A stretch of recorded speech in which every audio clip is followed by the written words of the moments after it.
In terms of implementation, we'll send out a prerequisite checklist to make sure we've got the correct Node and Java versions installed and we're all ready to go from that perspective.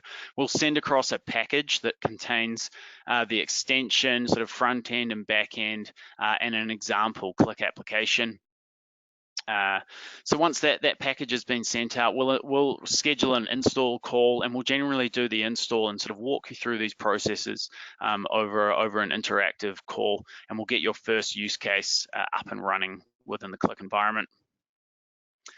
In terms of moving forward and sort of getting more information, so a recording of this webinar is going to be available for your reference or to share with colleagues. For any specific questions, we can jump on a demo call and we can walk through your use cases in detail. Beyond that, we have a demo environment and sample apps. We can actually grant you access to our demo environment so you can play around with some of those apps. Beyond that, we can also set up a demo app with your data and in our environment, and we can get that set up pretty rapidly. So that's a really good way to do a proof of value.